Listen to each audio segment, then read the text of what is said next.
everyone, welcome back. My name is Anna and this is Tales from the Craft Room. Tonight, I thought I would share with you something that I'm going to be doing with one of my current whips that I've showed you that I took on vacation and that I put on the whip board in timeout for an undetermined amount of time. Well, that time is up. This is the knitted hat that I showed you guys a couple weeks ago, maybe last week, I don't remember. I've slept since then. But anyway, I will show it to you again real quick. It is in this bag here. This is my unicorn project bag that I got from No Catchy Name Crochet. Ella makes some really nice bags, so I will put a link to her Etsy store down in the description box below if you want to go check those out. I don't know if she has any bags in her store currently, but like I said, I've got two of her bags and I like them a lot. This is the smaller one of the two. This is perfect for a take-along project or a smaller project. The other one is a bigger bag for a bigger project, and it does have a bigger project in it. It has the knit afghan in it. But anyway, this is the knit hat I got right here. I showed you guys about a week ago, I think. So what I'm doing with this, and this was just a spur-of-the-moment thing, so there really was no time for planning. But I decided that since Wednesday school has started, and when school starts, Wednesday night Bible study also starts up. So tonight was the first night for that, and I decided I'm going to take a project with me, just a no-think project, something that I can, sit and work on that I don't have to think about during Bible study so that I can stay awake. Yes, I have trouble staying awake in Bible study. I'm embarrassed about that, but I mean, they feed us a nice meal of plenty of carbs and then put us in there and lecture to us. Or actually, tonight was a pretty good discussion, which I'm going to share a little bit of that with you guys here in just a little bit. But preacher did say that I believe next week we're going to start on the 5th season of The Chosen. Please, no comments about how bad The Chosen is. It is what it is, okay? Not everybody thinks it's bad. Not everybody takes everything literal. We've had this discussion other places, so this is not the place to discuss it, please. But anyway, we have been using that in our Wednesday night Bible studies for the last couple years, I believe, because we're up to the last season that's current. And yes, not everything that is in the movie actually happened the way it happened, or we don't know that it happened that way, but at least it is something that creates good discussion and kind of helps you think of how things could have happened that we don't have actual written documentation about. There, I cleared it up. But anyway, I measured my project because I better take this out of here. I put my tape measure in that I found the other day. I put it in my bag so that I could measure it because I wanted to let you guys know where I was at when I started this tonight for church to work on. So I worked on a little bit after we ate, and then I worked on it for, Bible study lasts an hour. So I worked on it for about 45 minutes maybe. I ended up having to quit because my shoulder was bugging me quite a bit from sitting there, working. But yeah, I got a lot out of Bible study tonight, and I'm going to say this is like one of the first times that I've actually not fallen asleep. So anyway, here's a little picture of how big it was when I got started tonight before, after I finished eating supper and before I started doing any more knitting. There we go. I would have used a stitch marker, but I did not have one with me, so I just measured it.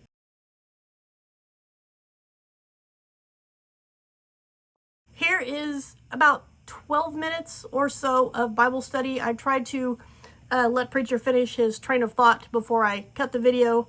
You can't see anything other than the ceiling of the church and kind of me knitting, but at least you'll get to hear a little bit of our Bible study tonight.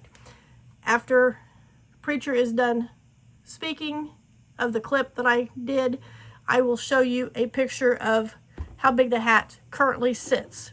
I will put a stitch marker in the last stitch that I'm currently on so that it'll be much easier next time actually next week, to show you the progress that I've made. So roll the clip. I'm going to make you a great nation, and I will bless you. I will make your name great, and you, talking about Abraham, you will be a blessing.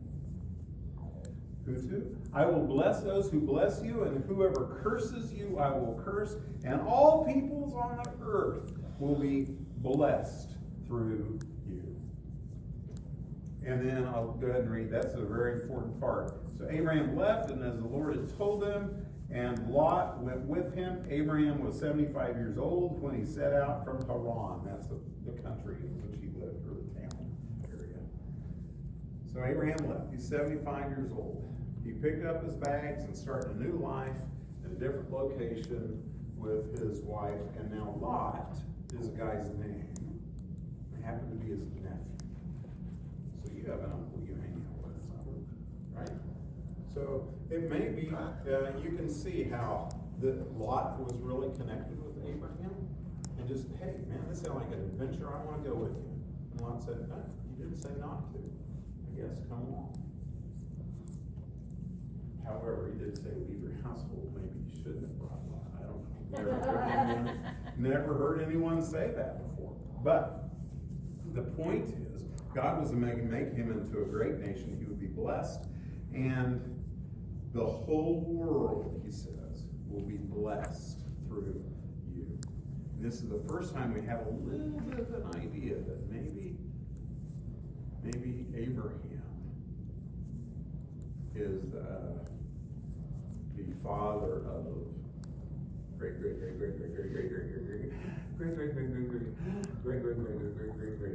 somewhere along grandpa of Jesus. Yeah, a lot of greats. Yeah, we probably not best to use those choice of words, but the idea is that there's a whole bunch of generations before Jesus comes along, and God is telling Abraham he's going to bless the whole world, and the whole world is blessed by Jesus. The whole wide world is blessed by Jesus. And one of the first things on this page 1, very top, the third line, where I start doing things, he will be a descendant of Abraham. Then I have I, J, Judah, Jesse, David. I stands for Isaac. J stands for Jacob. And then Judah, we have written out Jesse and David. All of these men listed in Abraham, Isaac, Jacob, Judah, Jesse, David. But you left out a couple of Perez, and Salmon, and Boaz, and Obed before Jesse. And was the same comment made to each of them that they would be the father of Jesus? I'm sorry. Okay, I think these 6 were all given the same kind of promise that the world would be blessed through them, and that they would be one of their descendants would be the Messiah. And these 6 were given that. Were understood that Jesus would be of the tribe of Judah. He would be from Jesse, and then certainly David. And we can look in 2 Samuel 7, and it talks about Jesus specifically through the king David. The point is, all these people were expecting to have the Messiah, and Jesus fulfilled their expectations. And Jesus fulfilled the expectations of blessing the world. But let's back up. Why does the world need blessed? What happened right after God created mankind? Okay, before that though, right? Okay, so mankind were 2 people, right? Abraham was Adam. I had to climb out of that one. Making sure. I said Abraham before. You're making sure we're awake, right? I threw out the wrong name. Abraham wasn't one of them because who was the first man? Adam. Adam. And who was the first woman? Eve. Eve. Okay, Adam and Eve. We've heard those names paired up before. So they were the only two humans. Think of this, Eve was the prettiest woman in the world. She was the only woman in the world. And Adam was the strongest man of the world, bar none. Because there was no other Adam. Make sense? Okay. Well, they got put in the Garden of Eden, and the Garden of Eden, they didn't wear what? Clothes. They were naked and they had no shame. There was no shame because there wasn't sin in the world, so they didn't know what that meant. Really, nakedness and stuff. But what happened was, as Jeff pointed out, they sinned. And we don't know what they ate specifically, what kind of fruit it was, except for it came from a particular tree. And the tree was called, well, we like to think that, but it wasn't really an apple tree. It was called the forbidden tree. It was a forbidden tree. And we're not supposed to eat of it. We don't know if it was apple, if it was a grapefruit, or if it was a pomegranate. Yeah, it could have been, Could have been something we don't know anything about. It could be a fruit that we've never heard of before. But I doubt if it was a banana, because they're just too good. Bananas are a plant. But they are plants. But anyway, so the point is, Adam and Eve broke trust with God. They decided to eat of this fruit that they were told not to. And then that was sin. That was the first sin. Right? Only rule in the whole world, Only one rule. don't eat that. Don't eat anything of off that tree. tree. And they decided, after a while, they'd probably been living in how long is a long time to live? How much? 75? 175. I don't think they lived 175 years old before they sinned. Personally, I think about 100 years, but we don't know. It doesn't say how old they were when they left the garden. No, So- time would have been kind of irrelevant, wouldn't it? Because they didn't age, Yeah, it doesn't seem like they probably would have aged much. The Garden of Eden. everything was perfect at that point. I think they did it on the day that God rested, because he wasn't there, and the next day he came to visit them. But he had been doing that, as he always had been doing when, in the morning. He'd been doing this, so this wasn't like an unfamiliar thing. Okay. That he'd been visiting with them pretty regular. And now, this time, when he visited them after they sinned, they were hiding. And why would they hide? Because their eyes have been opened. They knew they were doing something wrong. Have you ever tried to get away from a parent or someone? Yes. When you've done something wrong? You go running, you get under your bed, get under your covers, and Yes. you'll hold your coat over your back end real tight. Or whatever. Yeah. So, and Jeff just said he ran outside in the 5 acres and hoped his parents never found him. I thought my mom and dad, like, you try to catch us, you would catch me. Yeah. Catch me around. But here's the deal, they had sinned, God, he didn't really spank them, but what did he do? In a way, he disciplined them by, how did God discipline Adam and Eve?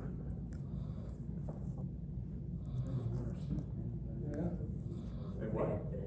Made him aware of sin for one thing. Well, okay, so there were several things that he He did. asked him to leave. Yeah, one, he forced them out of their place, out of paradise, if you will. So they had to get out of the Garden of Eden. And Started so, working for him. and they had to do things for a living, but here's another thing that they had to do. Actually, they didn't have to do anything, but this is what happened to them. Because, they were naughty and ate something they weren't supposed to eat. That's never happened to any of us. None of us have ever put our hands in the cookie jar. with a fresh baked cookie. You've never done that. Uh-oh. have. You have. Okay, well yeah, see, you're being just like Eve did. She put her hand in the place where it wasn't supposed to go. And she got in trouble for it. But this is what God said to Eve. He said, to the woman, I will greatly increase your pains in childbearing. Now, men, do you know what those pains feel like? No, you don't. I'll just clarify. Women do, maybe. I've been told. Yeah, we've been I've heard told it's about similar it. to when a man has a cold. That's what I've heard. Yeah. Yeah, right. I would imagine it. But I'm going to greatly increase. This is for sinning. This is what God's punishment for Eve was. Greatly increase childbearing pain. And so with pain you will bear children. It doesn't come easily. And two, here's one that a lot of people forget. Maybe didn't realize this. Your desire, women, will be for your husband. Huh. That's a weird one. Huh? That was kind of a curse. Yes, it was. This was to the woman, because you ate of the tree that you weren't supposed to eat of, your pain in childbearing, you will desire your husband. And to top that off, it's not only you will desire your husband, but he will rule over you. This is God's way of punishing women. So the men can make the rules. So men, in a way, The are, desire for the husband was so they would get pregnant, so that. though they would bear life. Because Eve, so that if we go back up, Eve was a name that meant what? A life giver? Yeah, life. So Eve was a life giver because everyone has a mom. We have a dad too, but moms are a little bit more easily detected. Because we don't, I'll just leave it at that. So, yeah. But here's the deal, the desire will be for your husband and he will rule over you, and that's part of punishment. That's weird. But to Adam, and so let's see, let me back up. Because the real threat that I need to aim at is actually to the one who enticed them to sin. A lot of times we sin because we just want to. But other times we're sin because we have a sister or a brother or Good friend. someone close to us. That I had a sister, still do have, but I had a sister when I was young, very young. I was younger than you, Dolly. She tried to get me to lie to my parents, and I did. But I was a terrible liar, and my mom could recognize that. Okay. And once mom got the truth out of me, guess who got in big trouble? My sister. My sister